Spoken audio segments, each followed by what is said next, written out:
1절에서 11절 말씀입니다.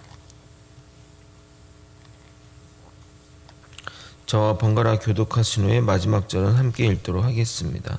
6월절 전에 예수께서 자기가 세상을 떠나 아버지께로 돌아가실 때가 이른 줄 아시고 세상에 있는 자기 사람들을 사랑하시되 끝까지 사랑하시니라. 마귀가 벌써 시몬의 아들 가룟 유다의 마음에 예수를 팔려는 생각을 넣었더라. 저녁 먹는 중에 예수는 아버지께서 모든 것을 자기 손에 맡기신 것과 또 자기가 하나님께로부터 오셨다가 하나님께로 돌아가실 것을 아시고 저녁 잡수시던 자리에서 일어나 겉옷을 벗고 수건을 가져다가 허리에 두르시고 이에 대야에 물을 떠서 제자들의 발을 씻으시고 그 두르신 수건으로 닦기를 시작하여 시몬 베드로에게 이르시니 베드로가 이르되 주여 주께서 내 발을 씻으시나이까. 예수께서 대답하여 이르시되 내가 하는 것을 내가 지금은 알지 못하나 이후에는 알리라. 베드로가 이르되 내 발을 절대로 씻지 못하시리이다. 예수께서 예수께서 대답하시되 내가 너를 씻어 주지 아니하면 내가 나와 상관이 없느니라. 시몬 베드로가 이르되 주여 내 발뿐 아니라 손과 머리도 씻어 주옵소서. 예수께서 이르시되 이미 목욕한 자는 발밖에 씻을 필요가 없느니라. 온몸이 깨끗하니라. 너희가 깨끗하나 다는 아니니라 하시니 이는 자기를 팔 자가 누구인지 아심이라. 그러므로 다는 깨끗하지 아니하다 하시니라. 아멘. 제가 요한복음 서론 시간에 요한복음은 크게 두 부분으로 나뉜다고 말씀드렸습니다. 1장부터 12장까지는 7가지의 표적으로 되는 표적의 책이라고 말씀드렸습니다. 이 표적은 세상에 있는 예수를 모르는 자들에게 향하신 메시지입니다. 이어지는 13장부터 마지막까지는 영광의 책이라고 말씀드렸고 세상을 향하던 그 가르침을 이제는 제자들에 향한 자신의 부재 가운데 세상에 남겨질 제자들을 향한 가르침으로 나아가게 됩니다.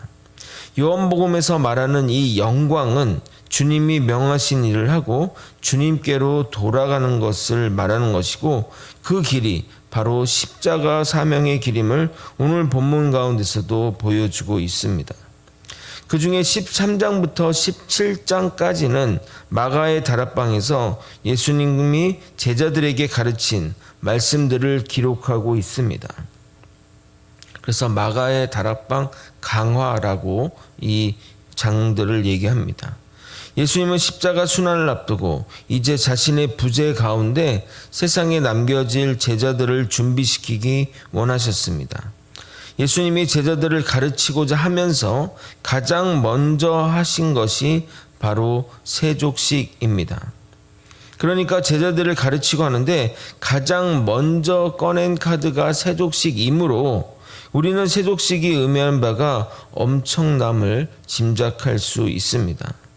오늘은 세족식의 배경과 의미를 살펴보고 왜 예수님이 제자들에게 이 세족식을 하려고 했는지 그 가운데 제자들의 반응들을 한번 살펴보도록 하겠습니다. 1절을 한번 다 같이 한번 읽어보도록 하겠습니다. 함께 읽겠습니다. 시작. 6월절 전에 예수께서 자기가 세상을 떠나 아버지께로 돌아가실 때가 이른 줄 아시고 세상에 있는 자기 사람들을 사랑하시되 끝까지 사랑하시니라. 아멘. 제가 좋아하는 성경 구절 중에 항상 이 구절이 10번째 안에 드는 성경 구절 중에 하나입니다. 언젠가 성경을 쭉 읽다가 이 구절을 읽는데 눈물이 왈칵 쏟아졌습니다. 왜 울었는지는 설명하기 어려우나 사랑하시되 끝까지 사랑하신다는 이 말씀이 너무나도 감동이 되었습니다. 이 구절은 저의 사역의 목표이기도 합니다. 저에게 맡겨진 양무리를 사랑하되 끝까지 사랑하겠다는 마음이 저의 마음입니다. 여러분, 예수님이 하시는 이 말씀은 자기가 사랑하는 사람을 사랑하겠다는 말이 아닙니다. 나의 가족을 끝까지 사랑하겠다, 나의 친구를 끝까지 사랑하겠다, 나에게 친절한 사람, 나에게 잘하는 사람에게 사랑하겠다, 그런 의미가 아닙니다. 이 말씀은 자신을 팔아먹고 자신을 부인하고 자신에게서 도망가고 심지어 자신을 십자가에 못 박고 자신에게 침을 뱉고 욕을 하는 그 사람들을 사랑하는데 끝까지 사랑하시겠다는 말입니다. 우연히 교회 분란 가운데 떠난 사람을 만나서 대화를 나눈 적이 있었습니다. 처음에 잘 지내시냐, 신앙생활 어떠시냐는 이야기 가운데 갑자기 그분이 교회 성도 이야기를 하면서 지금은 목사님을 잘 대하겠지만 나중에는 목사님 쫓아내는데 1등으로 앞설 것이라며 조심하시라고 그런 이야기를 했습니다. 처음 보는 분이라 제가 화를 내지 못했지만 이렇게 말씀드렸습니다. 칼을 꽂으면 맞아야죠. 목사가 그런 정도의 맷집이 있어야 목사하지 아무나 합니까? 예수님은 자기를 팔아먹고 부인한 자들을 끝까지 사랑했는데 예수님의 제자라는 목사가 그 반이라도 따라가야 하지 않겠습니까? 성도 조심하고 무서워하며 사역하면 그것은 사역자가 아닙니다. 그렇게 이야기하고 또 이렇게 마무리했습니다. 저는 그 말을 하면서 오늘 13장 1절을 생각했습니다. 자기 사람들을 사랑하되 끝까지 사랑하니라. 진심으로 저는 우리 성도들을 사랑합니다. 심지어 저를 쫓아낸다고 할지라도 말입니다. 저는 다수의 성도들이 저를 싫어한다면 저는 그날 당일 짐을 싸서 나갈 생각입니다. 저의 잘못 때문이라면 말할 것도 없고 그 성도들이 잘못하는 일이라 할지라도 제가 그 성도들을 잘못 가르친 것이기에 모든 것이 저의 잘못이라 생각합니다. 원망할 것 하나도 없습니다.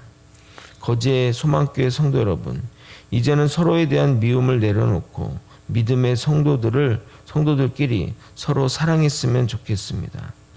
인생이 긴 것 같지만 정말 짧습니다. 사랑하고 살아도 시간이 모자랍니다. 1절을 좀 더 살펴보도록 하겠습니다. 사도 요한은 시간적 배경을 기록하는데 그 날이 6월절 하루 전날임을 말하고 있습니다. 예수님은 6월절 어린 양으로 오셨습니다. 출애굽 6월절 양의 피를 문설주에 바름으로 죽음이 넘어간 것을 기념하는 절기가 6월절인데 그 6월절 어린 양의 피가 생명을 살린 것처럼 예수님의 그 보혈의 피로 우리가 살게 되는 것이 6월절이 의미하는 바입니다. 왜 예수님의 죽음이 나를 살리는지 이해가 안 되는 분들을 위해 이렇게 예표와 증거가 있는 것입니다. 성경은 철저하게 예언과 성취의 책입니다. 구약의 예언이 신약에서 성취가 되고 예수님의 사역과 사명이 구약의 글과 표적을 통해 증거하는 것입니다. 이 세상에 우연은 없습니다. 정확하게 예표된 대로 예언된 대로 예수님의 죽음이 임박한 것입니다. 그래서 수많은 날 중에 6월절에 십자가에 달리시는 것입니다. 친절하게 하나님의 의도를 보여주고자 말입니다.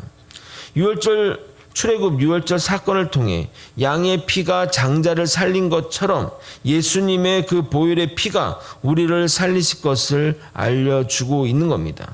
하나님은 그런 면에서 정말 친절하신 하나님이십니다. 그래서 그동안 예수님은 항시 제자들에게 내 때가 이르지 않았다, 내 때가 아직 멀었다, 좀 기다려라 라고 말씀하시지 않았습니까? 근데 드디어 오늘은 이렇게 말씀하시는 겁니다. 세상을 떠나 아버지께로 돌아가실 때가 이른 줄 아시고 내 때가 이르셨다고 드디어 말씀합니다. 근데 그때는 바로 십자가에 달리시는 때인 것입니다. 십자가 달리시기 전날이니 얼마나 지금 긴장감이 넘치는 날입니까? 물론 제자들은 그 사실을 모르지만 말입니다. 우리 주님은 그날을 아시는데 그것을 피하지 않으셨습니다. 모르고 당한 것과 알면서 당하는 것은 천지 차이입니다.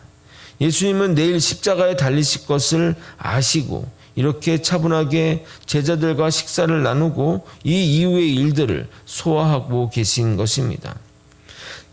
자신의 시간이 다가온 것을 알기에 주님은 자기 사람들을 향한 사랑에 더욱 박차를 가하고 있는 것입니다. 마치 시한부 인생을 사는 부모가 자녀에게 최선의 것을 남겨주려고 몰래 준비한 것처럼 말입니다. 정말 슬픈 장면이 아닐 수 없습니다. 반면 그 가운데 다른 마음을 품은 자가 있습니다. 바로 가룟 유다입니다. 2절을 함께 읽어보도록 하겠습니다. 함께 읽겠습니다. 시작. 마귀가 벌써 시몬의 아들 가룟 유다의 마음에 예수를 팔려는 생각을 넣었더라. 영화로 본다면 정말 이렇게 극적이고 또 비극적인 장면은 없을 것입니다. 예수님은 제자들에게 그의 사랑을 전하기 위해 죽기 전날에도 죽을 힘을 다해 가르치는데, 다른 한쪽에는 마귀에게 붙들려 예수를 팔 생각을 하고 있기 때문입니다. 더 슬픈 것은 뭔지 아십니까? 예수님은 가룟 유다가 무슨 생각을 하고 있는지, 무슨 마음으로 이곳에 있는지 그 사실들을 다 알고 계시다는 겁니다. 그래서 사도 요한은 1절과 3절로 자연스럽게 이어지는 문장 가운데 2절을 의도적으로 집어넣었습니다. 주님의 사랑과 인간의 배신을 극렬하게 보여주므로 주님의 사랑의 위대함과 인간이 얼마나 죄악으로 물들었는지를 보여주고 있습니다. 3절을 읽고 설명을 또 이어가도록 하겠습니다. 함께 읽겠습니다. 저녁 먹는 중 예수는 아버지께서 모든 것을 자기 손에 맡기신 것과 또 자기가 하나님께로 오셨다가 하나님께로 돌아가실 것을 아시고, 하나님은 예수님에게 맡긴 것이 참 많습니다. 하늘과 땅의 모든 권세와 세상을 심판하실 권세를 주셨습니다. 그런데 여기서 맡기신 것, 최종적으로 맡기신 것은 바로 십자가의 길을 의미합니다. 그 사명을 감당하고 하나님께로 돌아가는 것, 이것이 바로 영광의 길입니다. 여기서 맡기신, 자기 손에 맡기신으로 번역된 헬라어 에도케는 디도미의 부정과거 시제로 주셨다, 그러니까 주님이 그 예수님에게 주셨다라는 의미입니다. 하나님은 예수님에게 십자가의 길을 주셨습니다. 그런데 가룟 유다는 예수님을 팔려고 합니다. 여기서 또 팔려는으로 해석된 헬라어도 주셨다와 같은 어원인 디도미에서 나오게 됩니다. 그러니까 지금 무슨 얘기냐면 사도 요한은 의도적으로 같은 단어를 사용하고 있다는 겁니다. 유다는 예수님을 팔려하고, 같은 단어로 팔려하고, 예수님은 인간을 위해 십자가를 지려고 하신다는 겁니다. 이 두 사람의 각각 상반된 이 모습이 한 프레임 안에, 한 모습 안에 담겨져 있는 것입니다. 그런데 예수님은 갑자기 식사 중에 일어나서 겉옷을 벗고 수건을 허리에 두르셨습니다. 이 행위가 무엇을 의미하는지 거기 있는 모든 사람들이 그 행위가 종들이 하는 사람들, 노예들이 하는 행동임을 알고 있었습니다. 그리고 제자들의 발을 씻으시고 허리에 두른 수건으로 그 발을 닦으시기 시작합니다. 요한복음에는 기록되어 있지 않지만 만찬 가운데 제자들끼리 누가 크냐, 그러니까 네가 잘났냐 내가 잘났냐 이런 논쟁이 있었기에 예수님은 몸으로 직접 그 답을 해주시고 계신 것입니다. 제자들은 예수님의 갑작스러운 행동에 많이 놀랐을 것입니다. 아마도 그 순간 정적이 흘렀을 것입니다. 그런데 항상 이런 때에 나서는 사람이 있지 않습니까? 바로 그 사람이 시몬 베드로였습니다. 저는 개인적으로 그러니까 시몬 베드로의 어떤 이런 모습들을 보면서 개인적으로 좀 저랑 성격적인 면에서 좀 비슷한 것 같습니다. 만약 MBTI 검사를 베드로가 한다면 저랑 많이 비슷할 것 같습니다.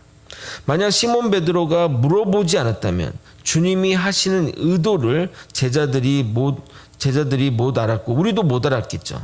모두가 시몬 베드로 같다면 문제겠지만 시몬 베드로 같은 사람이 공동체에 존재해야 합니다. 그래야 일들이 추진되고 또 진행이 되기 때문입니다. 시몬 베드로는 예수님에게 제 발도 씻으시렵니까? 라고 물어보게 됩니다. 이 말은 예수님이 내 발을 씻는 것을 감당하지 못하겠다는 말입니다. 왜냐하면 그것은 아랫사람들이 하는 행위이기 때문입니다. 그러자 예수님이 지금은 나의 이 행동을 이해하기 못하겠지만 이후에는 알게 될 것이라고 말합니다. 실제 예수님이 행한 말과 행동들은 제자들이 예수님이 죽으신 후 부활하신 후에 알거나 최종적으로는 성령님이 임했을 때 깨닫게 되었습니다. 성령의 조명하심과 깨닫게 하심이 정말 중요합니다.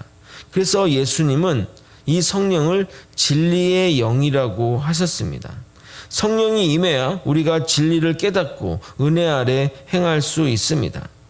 그런데 항상 이렇게 베드로의 모습을 보면 시작은 창대하나 끝은 미약한 경우가 많습니다. 무리를 거르려고 했던 그 사건도 나중에는 물에 빠져서 허우적대는 일로 끝났고, 예수는 그리스도시요 살아계신 하나님의 아들이란 그 말을 해서 하나님께 또 칭찬받다가 또 잘못해서 또 욕을 얻어먹고, 그렇고, 이번에도 시작은 좋았는데 끝이 좀 그렇습니다. 8절 9절을 읽어드리도록 하겠습니다. 베드로가 이르되 내 발을 절대 씻지 못하시리이다. 예수께서 대답하시되 내가 너를 씻어주지 아니하면 내가 나와 상관이 없느니라. 시몬 베드로가 이르되 주여 내 발뿐만 아니라 손과 머리도 씻어 주옵소서. 여러분, 이게 우리가 이렇게 어떤 글로 이렇게 적혀 있으니까 예수님이 베드로를 대하는 것이 마치 어리석은 자를 꾸짖거나 잘못을 지적하든 혼내는 것이라 생각할 수 있습니다. 그러나 아마도 이 대화 가운데, 그리고 계속 베드로의 그런 베드로의 하시는 대화들을 보게 되면 예수님이 입가에 옅은 미소를 대하면서 이렇게 이야기했을 것이라 생각됩니다. 왜냐하면 베드로의 말과 행동들이 나쁜 의도가 아니기 때문입니다.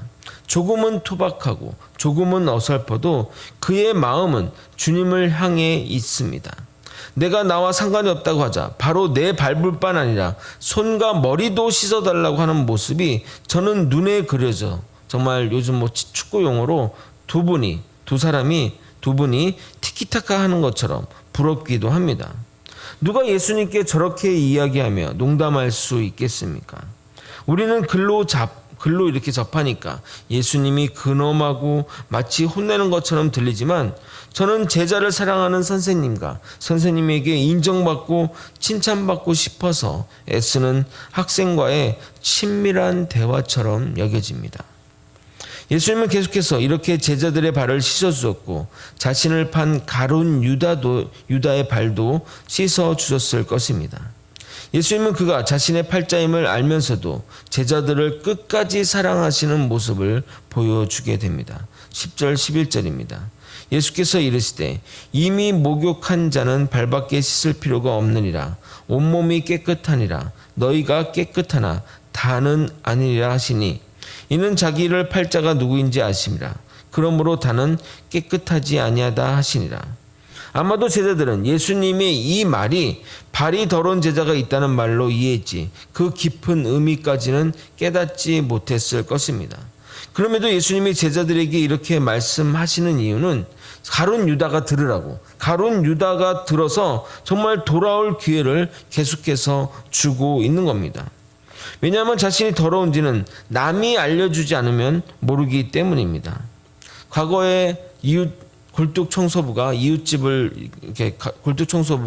두 집이 같이 살았다고 합니다. 그 당시 거울이 귀하던 시절이라 한 명은 항상 깨끗하게 다녔고 다른 하나는 점점 더럽게 하고 다녔다고 합니다. 이유는 깨끗한 친구는 더러운 친구를 보고 깨끗하게 다녔고, 더러운 친구는 깨끗한 친구를 보고 자신도 깨끗한지 알고 다녔다고 합니다. 이처럼 예수님은 지금 너가 더럽다, 너가 문제 있다 알려줌으로 마귀의 꼬임에 넘어가지 말라고 계속 말씀하시는 겁니다. 사랑하시되 끝까지 사랑하는 모습을 보여주고 계십니다. 그러나 가룟 유다는 마귀의 유혹을 이기지 못하고 죄악으로 나아가게 됩니다. 요한복음 13장 30절은 이렇게 얘기합니다. 유다가 그 조각을 받고 곧 나가니 밤이러라. 말씀을 정리하겠습니다. 예수님의 사랑은 한량이 없습니다. 원수까지 사랑하는 사랑이 예수님의 사랑인 것입니다. 한 번, 두 번 사랑하고 끝이 아니라 끝까지 사랑하는 것이 예수님의 사랑입니다. 이 사랑 때문에 죄인된 우리가 이렇게 살아갈 수 있는 것입니다. 끊임없이 죄를 짓고 주님을 모른다 하며 배반할지라도 우리를 사랑하시는 그 사랑이 항상 우리를 따라다닙니다. 주님의 끝없는 사랑 안에 거하며 우리도 남을 용서하고 사랑하며 주님이 걸어가신 길을 함께 걸어가는 저와 여러분이 되시길 예수님의 이름으로 소망합니다. 기도하겠습니다. 하나님 아버지, 하나님의 그 한량없는 그 사랑, 우리를 향하신 그 사랑, 사랑하되 끝까지 그 사랑하시는 그 사랑 안에 거하며 우리도 남을 용서하고 남을 품고 함께 믿음의 생활들을 하며 나아갈 수 있도록 이끌어 주시고 인도하여 주시옵소서. 아버지, 우리는 정말 철천지 죄인임을 깨닫게 도와주옵소서. 아버지, 하나님 앞에 내세울 곳 없는 죄인임을 깨닫고 주님의 사랑 안에, 주님의 돌보심 안에 계속 살아갈 수 있도록 이끌어 주시옵소서. 하나님 앞에 거하는 것, 주님의 사랑 안에 거하는 것이 참된 복임을 깨닫고 주님 품에 안겨 믿음 생활을 할 수 있도록 이끌어 주시옵소서. 사랑이 많으신 예수 그리스도 이름 받들어 기도 드렸나이다. 아멘. 주기도문으로 예배를